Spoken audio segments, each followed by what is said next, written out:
எல்லோருக்கும் வணக்கம். So last வீடியோவில் பார்த்தீங்கன்னா இன்க்ளூட்ஸ் அப்படிங்கிற மெத்தட் அப்படின்னா என்னன்னு சொல்லி பார்த்துருந்தோம். ஸோ இந்த வீடியோவில் லாஸ்ட் இண்டெக்ஸ் ஆஃப் மெத்தட் அப்படின்னா என்னன்னு சொல்லி ஒரு சின்ன சாம்பிளோட பார்க்கலாம்.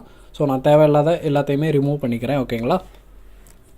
ஸோ ரொம்ப சின்ன சிம்பிளான கான்செப்ட் தான். ஸோ வீடியோவை ஸ்கிப் பண்ணாமல் ஃபுல்லாக பாருங்கள், ஈஸியாக புரியும். ஓகேங்களா? இப்போ பாருங்கள், நான் வந்து ஒரு அரே க்ரியேட் பண்ணுறேன். ஸோ இதில் ரேண்டமாக ஒரு 5-6 நம்பரை வந்து போட்டுக்கிறேன். ஸோ 20, 44, 12, 20, மறுபடியும் 20, அப்புறம் 30, பின்ன 44 அப்படின்னு சொல்லிட்டு நான் வந்து ரேண்டமாக வேல்யூஸ் வந்து ஒரு அரேயில் வந்து ஆட் பண்ணியிருக்கேன். இப்போது இந்த அரே வந்து நான் வந்து பிரிண்ட் பண்ணி காட்டுறேன். ஸோ console.log numbers அப்படின்னு சொல்லி போட்டேன்னா எனக்கு அந்த அரே வந்து கன்சோல் டேப்பில் டிஸ்பிளே ஆகும். பாருங்கள், எனக்கு அரேயில் 7 வேல்யூஸ் இருக்குது. ஓகேங்களா? இப்போது நான் அந்த லாஸ்ட் இண்டெக்ஸ் ஆஃப் மெத்தட் வந்து யூஸ் பண்ண போகிறேன். ஸோ அது எப்படின்னா numbers.lastIndexOf அப்படின்னு சொல்லி போட்டுட்டு நீங்கள் என்ன எலமெண்ட் வேணாலும் இதில் வந்து பாஸ் பண்ணலாம். இப்போது சப்போஸ் நான் வந்து 20 அப்படிங்கிறத பாஸ் பண்ணுறேன்னு வச்சுக்கோங்களேன். ஸோ லாஸ்ட்டாக 20 வந்து எங்கே அக்வயர் ஆகிருக்கோ அதோட இண்டெக்ஸை மட்டும் நமக்கு எடுத்து வரும். இப்போ பாருங்கள், 0 1 2 3 4 4th தான் நமக்கு 20 இருக்குது.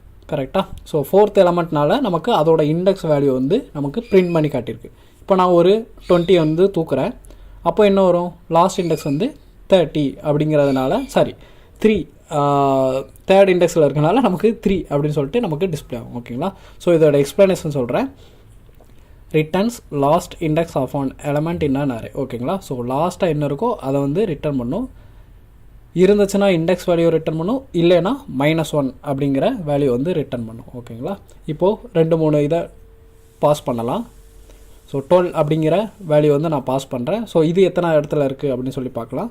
ஸோ 0 1 2 நமக்கு 2 வருதான்னு சொல்லி பார்க்கலாம். பாருங்கள், 2 அப்படிங்கிற இண்டெக்ஸ் வேல்யூ வந்து வந்திருக்கு. ஸோ அது மாதிரி இன்னொரு இதுவும் பாஸ் பண்ணுறேன். அதனால் காப்பி பேஸ்ட் பண்ணிவிட்டு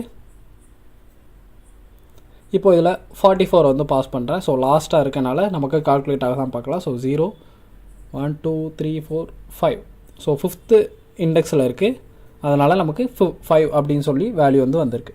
சப்போஸ் நான் வந்து அரேயில் இல்லாத எலமெண்ட்டாக நான் வந்து கொடுக்குறேன். இப்போ நான் 60 அப்படின்னு சொல்லி கொடுக்குறேன்னா இந்த அரேயில் வந்து 60ங்கிற வேல்யூ எங்கேயுமே இல்லை. ஓகேங்களா? ஸோ அதனால் நமக்கு ரிட்டர்ன் பண்ணுறது -1. ஸோ அவ்வளோதான். ரொம்ப சிம்பிளான கான்செப்ட் தான். இந்த வீடியோவில் நீங்கள் லாஸ்ட் இண்டெக்ஸ் ஆஃப்னா என்னன்னு சொல்லி கற்றுக்கிட்டு இருந்திருப்பீங்கன்னு நினைக்கிறேன். அண்ட் நெக்ஸ்ட் வீடியோவில் பார்த்தீங்கன்னா அப்படிங்கிற ஃபங்க்ஷன் என்ன அப்படின்னு சொல்லி பார்க்கலாம். ஸோ இந்த வீடியோ அவ்வளோதான். இந்த வீடியோ உங்களுக்கு பிடிச்சினா மறக்காமல் லைக் பண்ணுங்கள், ஷேர் பண்ணுங்கள், கமெண்ட் பண்ணுங்கள். அண்ட் இது வரைக்கும் நம்ம சேனலை சப்ஸ்கிரைப் பண்ணாதவங்க மறக்காமல் சப்ஸ்கிரைப் பண்ணிக்கோங்க. டிஸ்கிரிப்ஷனில் டெலகிராம் குரூப், வாட்ஸ்அப் குரூப்போட லிங்க் எல்லாம் இருக்குது. ஸோ வேணுங்கிறவங்க தாராளமாக ஜாயின் பண்ணிக்கோங்க. அடுத்த வீடியோவில் பார்க்கலாம். பை.